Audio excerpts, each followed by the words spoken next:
Michelle Tom. She's going to deliver our presentation. Doug Shipman is also here. And we are just so grateful for the partnership with the Windsor Historical Society. Done quite a few things with them, and Doug and I are going to chat about a few more things as we get into spring and fall. So without further ado, I'm going to hand the mic over to Michelle, and we'll be discussing glimpses of Windsor's Black Patriots. So enjoy, and here you go, Michelle. Thank you so much. Before we get started, I just wanted to mention a couple of other Black history events that we've got going on at the Windsor Historical Society.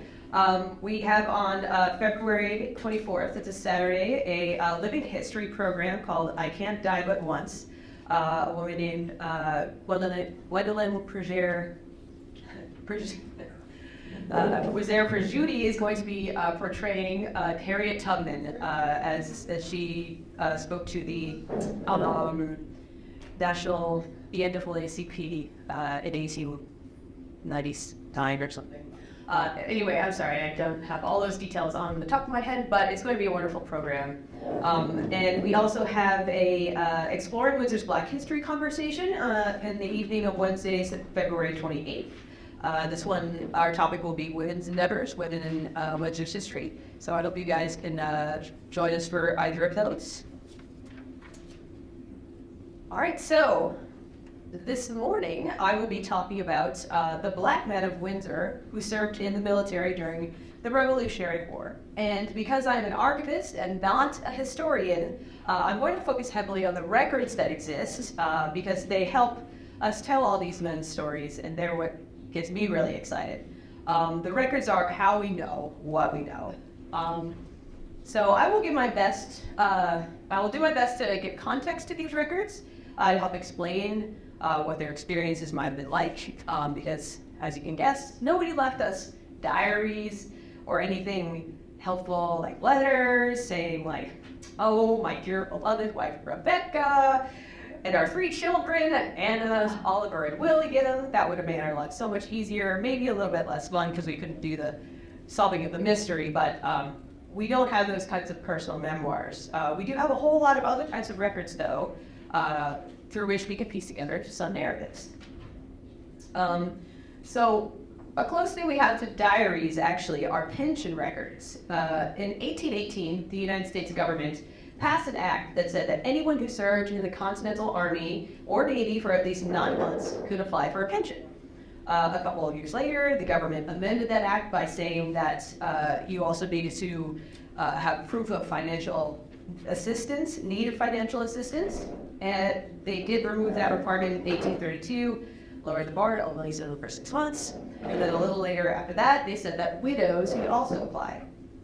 So all of this is to say that in order to prove all of those things, to earn a pension, military service, financial need, marriage, pension applicants had to provide a lot of evidence, which is great for us, for those of us doing that research, because a lot of times just simple things like marriage records just did not exist because of the difficult nature of record keeping at the time. So instead, applicants would find friends of theirs or soldiers they served with who could verify that they knew them or verify that they served alongside them.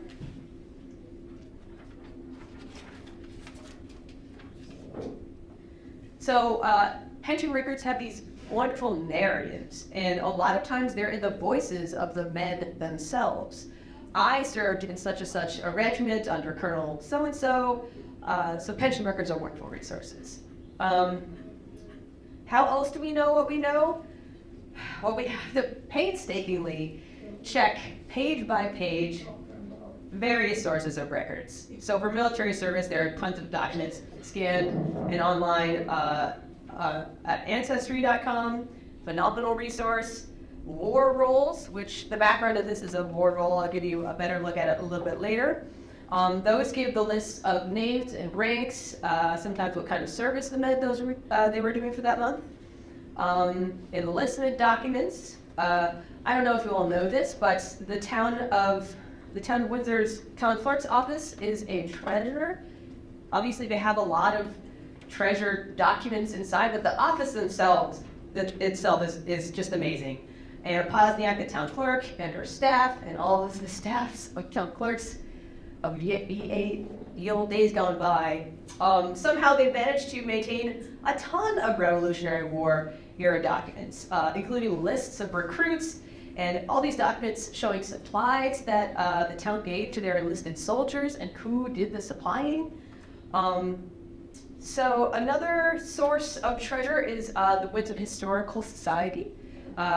We have an old documents collection, that's the name of it because it's full of old documents, including dozens, almost 100 documents related to the Revolutionary War and the town's involvement in it.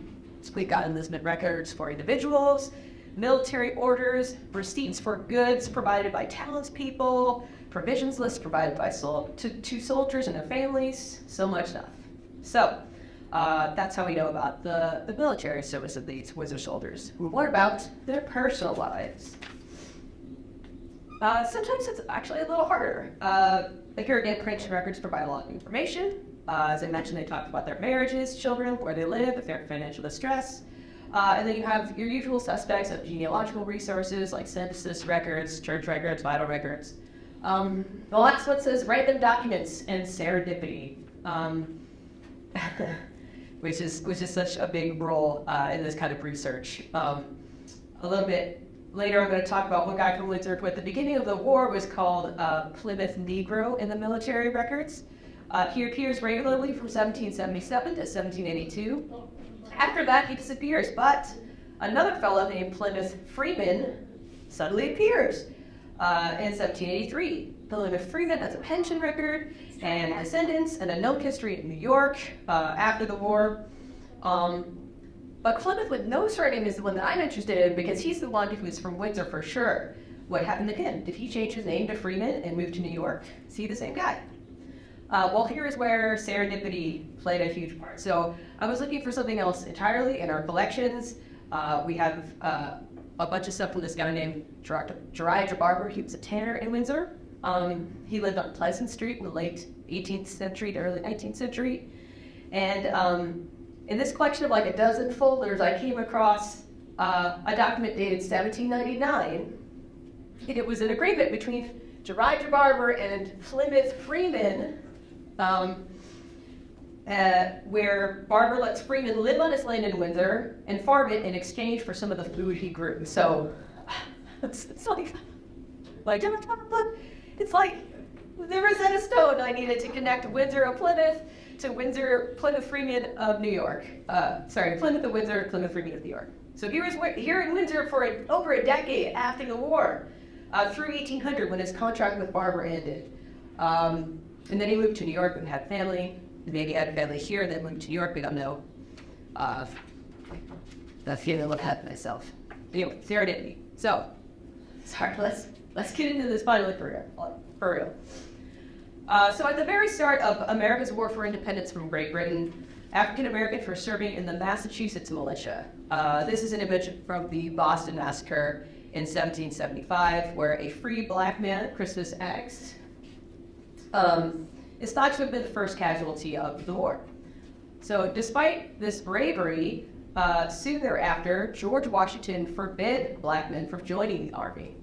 Washington was an enslaver of dozens or even hundreds of human beings himself, so he well knew how enticing it would be for enslaved people to either fight for their own freedom on the American side, or worse, to suggest it might be possible to fight for the British cause against their American enslavers. But soon, the need for troops outweighed these concerns, and black men were finally allowed to enlist in 1777. Ultimately, around 5,000 to 10,000 black men served in the Revolutionary War on the American side. That is a big range because it is very hard to make accurate estimates because although there are a lot of extant military records, they don't always indicate a person's race on them. But I do think it's important to pin down this number because it helps reveal the true contributions of people of African descent in this conflict. So there are some ways of counting, some clues that allow us to identify the race of a person by their name. Obviously, there are those enslaved men who had no surnames. Many of whom were given the surname of Negro or Indian in the records. In those cases, you can be sure that that enslaved person didn't use that name themselves. For the purposes of record keeping, you get Plymouth Negro instead of just Plymouth. And I do want to apologize here for my use of the word Negro. I know it's uncouth, but it's the language that was used in all of the records of this era. So I'll be using the word throughout the presentation when I'm quoting from the records. So for those men with the given surname of Negro, we can clearly tell their race. There were also a lot of naming conventions for naming enslaved men. One was a condescending act of giving an enslaved person a classical or Greco-Roman name that ironically emphasized the opposite of the enslaved person's situation. So you get names like Prince and Caesar or Cato, Primus. They're all very common names for black men in the 18th century. Another category for enslaved people was a place name, so names like Boston, London, Providence. And another category was African names.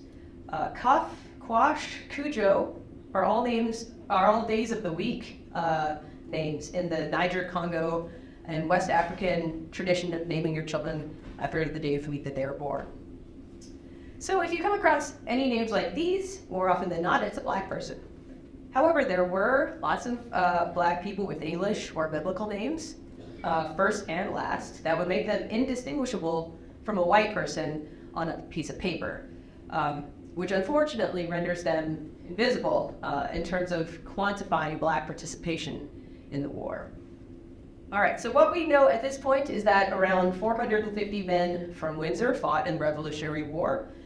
And of those, I've been able to positively identify 7 as black using documentary records, with here are their names: John Brister, Edward Ned, Plymouth, Barzilla Henry, Providence, Santa Cuff, and Oliver Mitchell. There are another 7 men, or at least 7 names that appear in various lists of soldiers, but those are secondary sources. I've been unable to either independently verify the participation, or I've been able to disambiguate them from other men with the same name who may have lived elsewhere, or both. And neither of these lists really includes anybody else with English first and last names, whose races are unmarked in old records. Could be black, could be white, could be indigenous. We just don't know. So 7 men doesn't sound like a lot, but let us put that number into context. So in 1776, we have a census from that year. The population of Windsor was 2,124. Of that, 37 were black, 6 indigenous.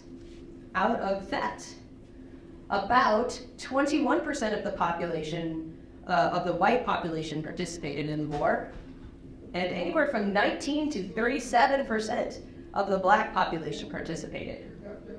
And actually, the 1776 census breaks down the population even further. There were only 14 black men over age 20 and 9 under age 20. So probably half or more of the adult black male population served in the war, which is striking to me. So who were these men? On May 1st, 1777, the Windsor Town Selectmen started a recruit effort to enlist men in the Continental Army. They offered £30, which was a considerable sum at that time, maybe something like $6,000 today, to each man who enlisted. Apparently this £30 was only mildly successful as an incentive, as the pledge was renewed during subsequent town meetings every week or two through the next month. So the first black man to take them up on their offer was John Brister, who actually did so after that first announcement on May 1st. Who is John Brister? So he was already around 39 years old in 1777. So on the older side of being enlisting as a private in the Army. He was also married already. He married Lily Scott in Bolton 3 years earlier, so it stands to reason that the couple already had children, though I don't know how many. I do know he was living in Windsor already. The earliest record I found for John Brister in Windsor comes from 1773, an entry in an account book belonging again to Jerijah Barber, the tanner. This is that page from his account book. It says that Barber charged Dr. Alexander Walcott for putting soles and heels on shoes for Brister, soling and heeling shoes. I wish I knew what that meant exactly. That this white man, Alexander Walcott, who is also an enslaver, he had formerly enslaved Dr. Primus Maniment, who I unfortunately don't have time to go into here, but you should all know who he is. He was Windsor's first black doctor in the late 18th century. He may have participated in the Revolutionary War, but he would have been an old man by then, so it's hard to say. Check him out on their website. He's fascinating. Anyway, so Dr. Walcott paid for Brister's shoes to be fixed, which indicates that the two were friendly, or they were doing work for each other. Whatever the reason, this record puts John Brister in Windsor 4 years before he enlisted in 1777. Two of Windsor's officers in the military, Captain Abner Pryor and Lieutenant Seth Phelps, led the recruitment effort that spring.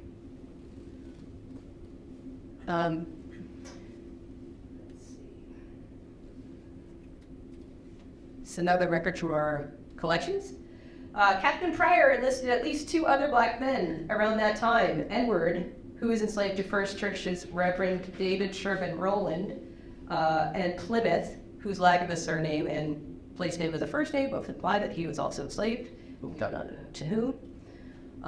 So you can see these three men's names on the list of recruits. It says, I, subscriber, did receive from Harry Allen, for the use of the persons hereafter named being soldiers and enlisted in the company under me, a captain of the Continental Army, one blanket for each of these said persons.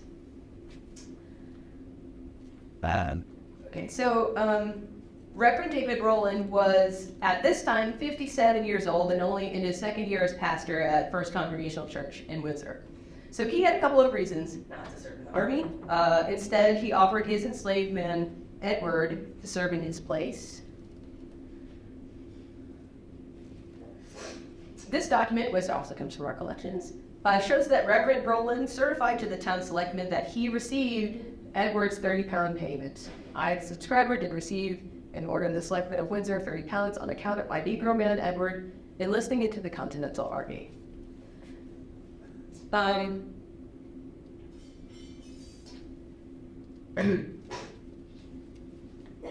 So John Brister, Plymouth Negro, Edward Negro all appear at the end of this list, along with 26 other white men who enlisted at the same time under Captain Pryor and who received blankets from the town as part of what they earned for joining.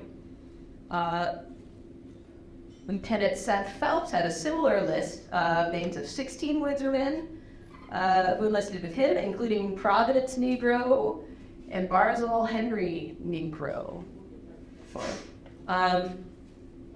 Here's Barzilla Henry's enlistment record, which we also have. His name is spelled so many different ways.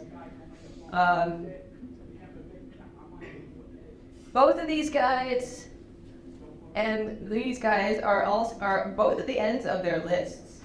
So even though all these black men received the same payment and blanket from the town, in some ways that are hard to qualify, they were still seen as different, or perhaps categorized separately from their white counterparts. So in some ways, these documents help us answer some questions. Did enslavement fight in the war? Yes. How early did they serve? 1777. But in other ways, they bring up more questions. Why are they all at the end of the list? And if they lived here in 1777, how long were they here before that? Where did they live? And these documents certainly cannot help us answer the social questions, like how did they or their white neighbors feel about them joining the army? Why did they join at all? Those are not questions that are readily answered in any records.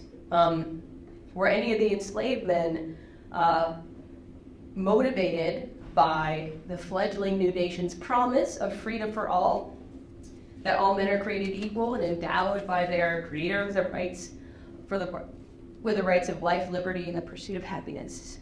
They're certainly ideals worth fighting for. but was it also more personal? Were they individually offered freedom in exchange for their service? There was no law that required this, so any offer like that would have just been an agreement between the enslaved man and his enslaver. And unfortunately, we don't have any records that show that that's what happened here. We don't even know who the enslavers of Providence and Plymouth were, or were they even enslaved to Windsor people? Although we do have a clue, maybe, the answer to that one. We have another document in our collection that says, Shoebile Barber of Windsor enlisted into the Continental Service, and same has bought a Negro man and sent him in his place. And said Negro enlisted with Theodore the 15th day of May. We know from military records that Providence enlisted on May 15th, and we saw from the previous list that he also enlisted under Seth Phelps. So it's possible that this black man is Providence. We know that he ended up serving. We don't know why. Could have been him. We also don't know why John Brister or Barzilla Henry, the two black men from this recruitment effort with both first and last names, why they joined. Had they been free for a long time before this, or were they recently emancipated? From his appearance in Jeriah Barber's account book, I would guess that Brister at least had been free for a while, if not his whole life. All right, so do we know anything about who John Brister was? Yes. Besides knowing he was married, we also know he could read and write. Of the dozens of documents in the town clerk's office, this one is written in John Brister's hand, in his handwriting.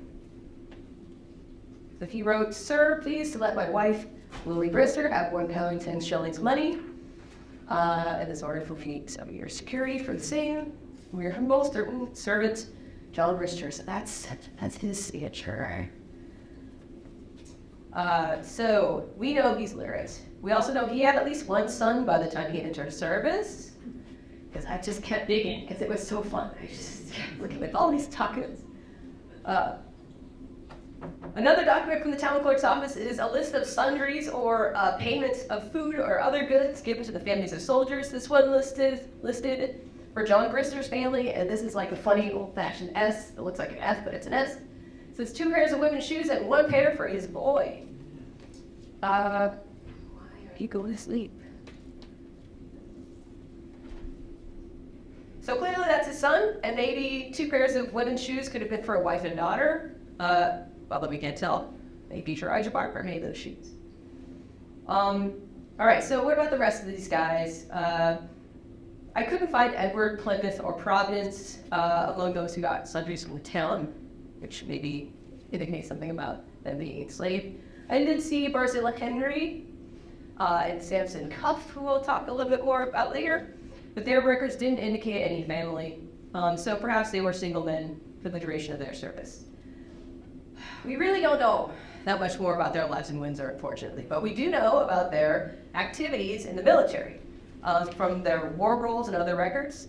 And because we know what regiments they served in from the war rolls, we can trace the activities of those regiments through other sources and find out where they were at a given time.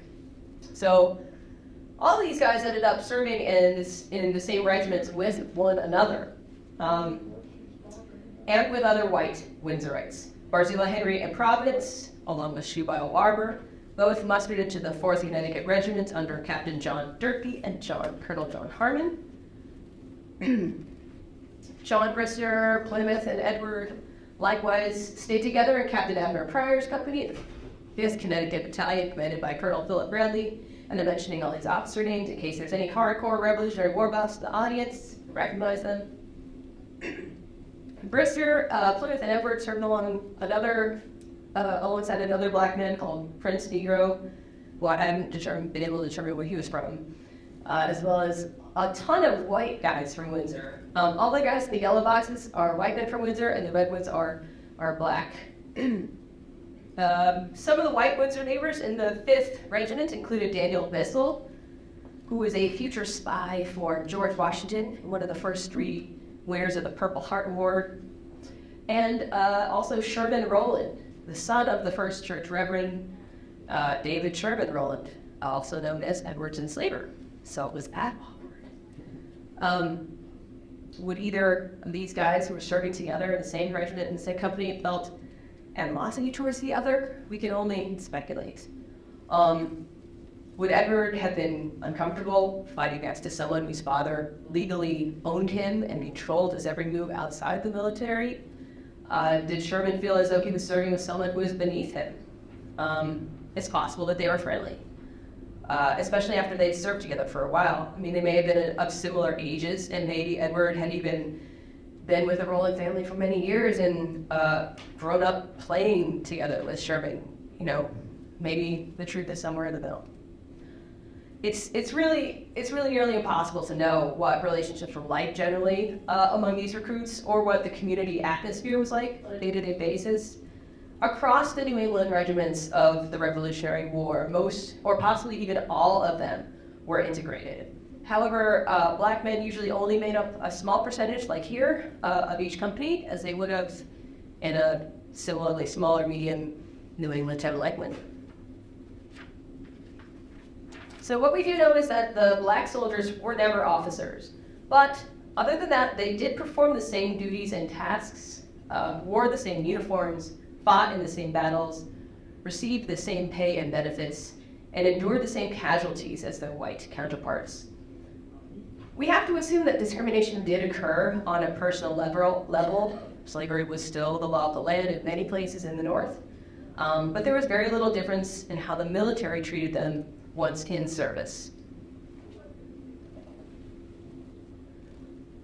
As I mentioned earlier, we can follow the regiments that we know our Windsor guys were in, and we can track where they would have been in a given moment during the war. So John Brister, Plymouth, and the rest of the 5th Connecticut Regiment were among the units who spent the winter of 1777 to 78 with George Washington at Valley Forge. This included more than 700 African Americans. They also both later fought at the Battle of Monmouth, which this is a painting depicting that battle. In fact, Plymouth in particular was a participant in or eyewitness to many key events of the war. He came to serve as a waiter for General Jedediah Huntington, on and off for 4 years. So waiters were what they called personal servants for officers, and both black and white men served in these roles. In his capacity as a waiter, Plymouth would have accompanied General Huntington wherever he went, including when the general was assigned to the court-martial for General Charles Lee and to the trial of British Major John Andre.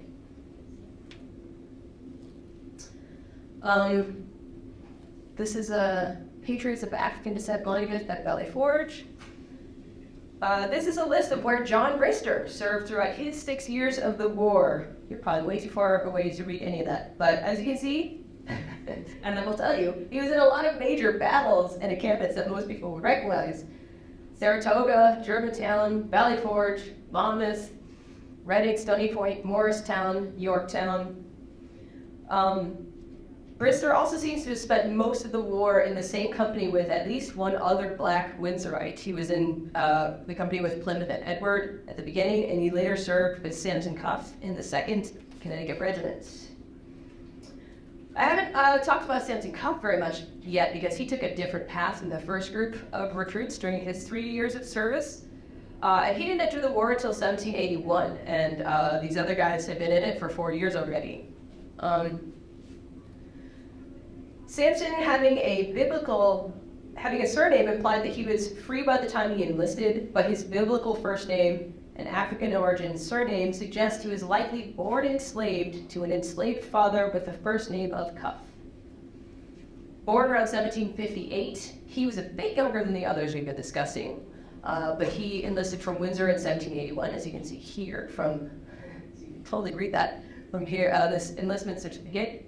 He joined the 2nd Company of Connecticut's 4th Regiment, which was one of the very few all-black units in the war.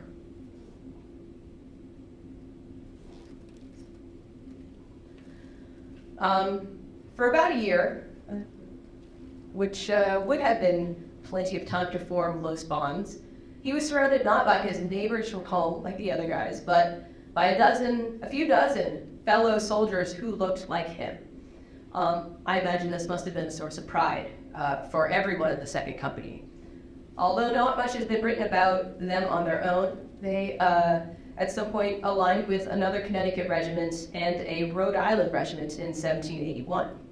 A French officer who observed this combined unit noted that, quote, "3/4 of the Rhode Island regiment consists of Negroes, and that regiment is the most neatly dressed, the best under arms, and the most precise in its maneuver," end quote. I showed a picture a few slides back of some men in white uniforms. Those were reenactors who were probably portraying the all-black 1st Rhode Island Regiment, which was more well-known than the all-black 2nd Company of Connecticut. Towards the end of the war in 1783, after more regimental reshuffling, Samson Cuff and John Brister found themselves together in the 3rd Company of Connecticut's 2nd Regiment, along with fellow white Windsorites like Sherman Rowland. By that point, Brister and Rowland had served in the same company for a solid 6 years. So I wonder if such prolonged brotherhood at arms led them to become friends, if not equals. Rowland remained the son of the enslaver of their former comrade, Edward, whose story ended tragically some years earlier. At some point before 1778, Sherman Rowland's father, Reverend David Rowland, sold Edward to Captain Pryor, presumably the same after Pryor who enlisted him the year before. This is a record on that sale from our archives. That Negro was sold to Captain Pryor for me, and I took it that he was returned for the part of the quota for the town of Windsor, David Rowland. The last we see of Edward is a simple notation on Captain Pryor's July 1778 muster roll. Edward Negro died 15th July 1778. That's Sherman Rowland sick at Morristown, Plymouth Negro, General Weir, John Brister. So even if Reverend Rowland or Captain Pryor pledged to manumit Edward after his service, he sadly never got to experience that life of freedom. On the other hand, Plymouth almost certainly did earn his emancipation. As I mentioned earlier, his story had a temporary brick wall and piecing together what happened because he disappeared in 1782, but then Plymouth Freeman appears. It's possible that there are other men in Plymouth, but I'm just going to assume it's the same guy because all the details line up, and it's just so perfect. Plymouth Freeman and John Brister both served 6 years in the war, which earned them the Badge of Merit, also known as the Badge of Distinction. These are their discharge papers, which were signed by George Washington himself. You can see there. So what did Plymouth do with the freedom he earned? What did he and the rest of these guys do after the war? Well, there's a 16-year gap in the records between when Plymouth mustered out at West Point in 1782 and when Plymouth Freeman made a deal with Jerijah Barber to live on a part of his land in Windsor in 1799. So it stands to reason that he lived here. If he lived here at the time of his enlistment, and he also lived here 16 years at the end of the war, we still don't know what he did during those 16 years, unfortunately. But there are, in the 1790 census for Windsor, there are 36 free people of color. They didn't say that, free people of color. Free other people is what they called them in the census. 5 of them were John Brister and his family, the only all-black household in the town enumerated in that census. So Plymouth could very well have been one of the other 31 free other people of color who lived in white households. Unfortunately, the 1790 census only names the heads of the households and then just counts the number of people in the rest of the house. In any case, in 1793, Plymouth Freeman received 100 acres of bounty land from the U.S. government for his as payment for his Revolutionary War service. That land is probably somewhere in Ohio, which is a bit far from home. So very shortly after he fulfilled his agreement with Jerijah Barber, instead of moving to Ohio, he stole that bounty land, which many of these land recipients did. And then he moved to Cazenovia, New York, which is about 20 miles outside of Syracuse. In New York, Plymouth Freeman got married, had at least one son, lived a regular life, probably farming. He may have learned to read because there were notices in the local paper, newspaper in the 1800s listing Plymouth Freeman among those who had mail to pick up at the post office. Finally, he died in 1829 at the age of 87. In 2021, the local Daughters of the American Revolution, the DAR chapter near Cazenovia, honored Plymouth Freeman with this historic marker, erected near where he lived. At the marker's unveiling ceremony, the past DAR chapter regent said this in her remarks, quote, "Plymouth's role, like the role of thousands of others, was critical in our obtaining our freedom. We can be certain that Plymouth knew the deep, innate desire for freedom, more so than any of us can imagine. He served faithfully and honorably, earning the respect and admiration and appreciation of his commanding officers. This is a fact, and for this we will be forever grateful to Plymouth Freeman." End quote. So Plymouth's journey took him to New York. What happened to the rest of the Windsor Black Patriots? So like Plymouth, Providence also appears to have taken on a surname during the war. He was even harder to follow than Plymouth. Providence and Barzilla Henry enlisted at the same time under Seth Phelps. And Barzilla Henry shows up on Seth Phelps' war rolls, but Providence Negro doesn't. However, a Providence Buckley does. How big of a coincidence would it be if there were two different Providences and Providences that ended up in the same company? I'm assuming that Providence and Windsor became Providence Buckley. But while Providence Buckley is in the war rolls, he doesn't have a pension record, but a man named Providence Freeman does, and his enlistment dates and regimental duties match that of Providence Buckley. So I think that Providence of Windsor took on the surname of Buckley during the war and then changed it to Freeman after the war. Of course, I don't know where this name Buckley came from. There weren't any Buckleys in Windsor that I'm aware of, which kind of makes me wonder if he lived in another town before he came here. I looked into that too, because there is not a rabbit hole that I did not go down with this. Providence Freeman's pension record includes a statement from a man who knew Providence when that man was a boy in New London, Connecticut. So remember, these pension records include narratives and life details that exist nowhere else. They are gold. So this New Londoner recollected that Providence was enslaved to the Hurlbut family in town. And after some digging, I found an estate inventory for Joseph Hurlbut Jr. from 1774. An estate inventory is a listing of all of a person's possessions at the time of his death, including human beings that were considered property as well. So this lists a Negro servant named Providence, valued at 35 pounds, as well as a Negro woman servant named Sealer, valued at only 13 pounds. By 1774, Providence Freeman would have been around 34 years old. That's a death. So I also mentioned that I think that Providence is the same guy as who Shubham Barber bought, and as this showed in this record. So I was thinking all these pieces. After Providence appeared in the Hurlbut estate inventory, did the Hurlbut estate executors sell him to someone, maybe someone named Buckley, and then 3 years later did they sell him to Shubham Barber? And then they were like, anyway, it's the lot of pieces that were fit. But anyway, so after the war, Providence Freeman moves back to New London County at some point, settling in Colchester. In 1806, when he's 66 years old, he marries a woman 48 years his junior, Azuba Rand, and together they have one or two daughters. When the 1818 Pension Act was passed, Providence applied, and as part of his application to prove that he was in financial need, he wrote or dictated a letter that explaining that he had, quote, been a laborer and wholly unable to work by reason of a very bad rupture in my body and other bodily infirmities.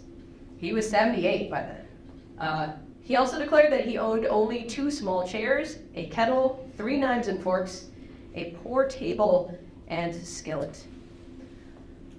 He did receive his pension, and after his death in 1824, at the age of 84, his wife Azuba received his pension. So, I don't actually have so much detail about the rest of these men, but I can say that John Brister, Samson Cuff, and Barzilla Henry all returned to live in Windsor after the war. As I mentioned, John Brister was the only black head of the household in the 1790 census for Windsor. You can see approximately where he lived on this 1798 map. It's on Windsor Avenue, about where Island Road crosses today, but that road didn't exist back then. He and his wife Lily went on to have 9 children, but by 1800 they had left Windsor for Barkhamsted.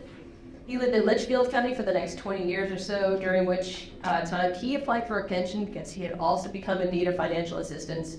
He passed away in Hartford in 1824, around age 86. These guys lived in their 80s.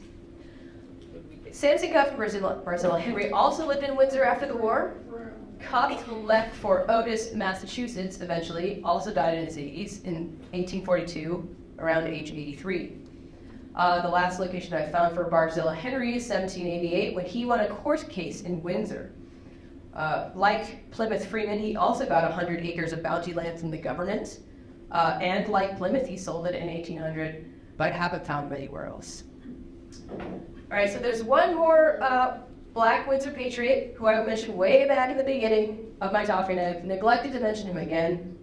And that is Oliver Mitchell. His story didn't fit as neatly into the narrative of these other 6 guys because his service was entirely different. But his experience gives us a small insight into what was going on in Windsor during the war. And the reason we know about his situation during the war is because he himself wrote about it in his pension application. We learned so much about it from the letters he and his friends wrote on his behalf. Oliver Mitchell was literate, as you can see from some of his signatures here.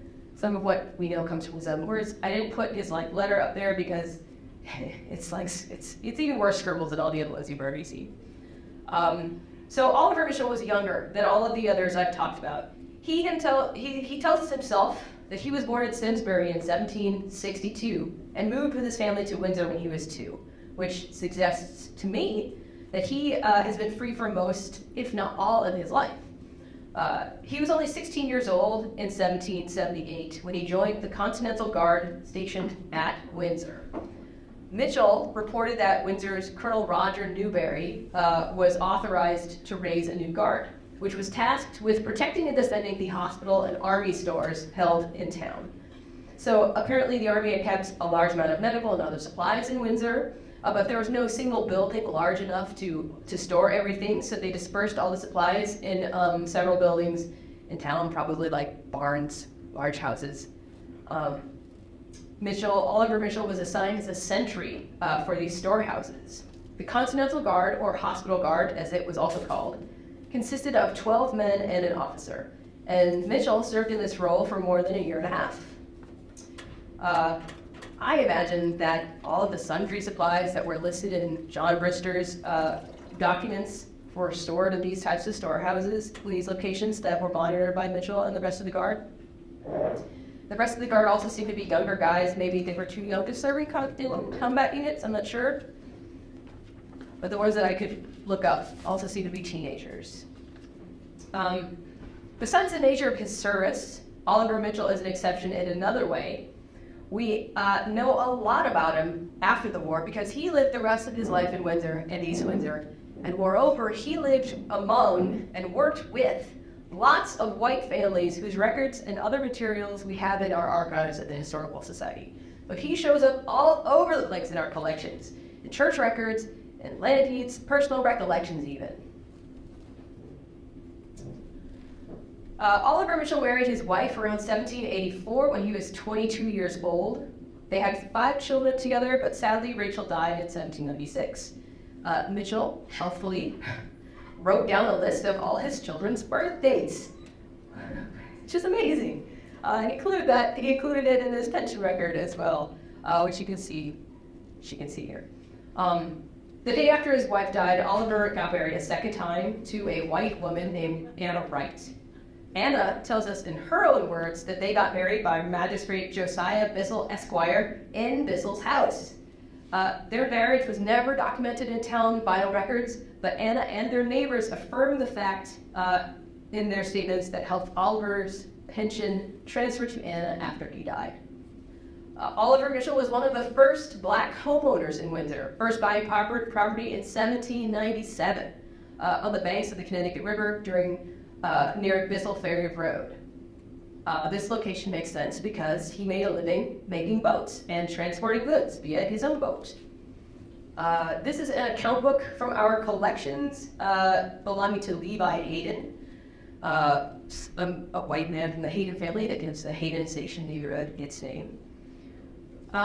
You cannot read this at all, but he bought things like pork and salt and brandy from Hayden, and that's this side. And on this side, it says he paid by boating bricks.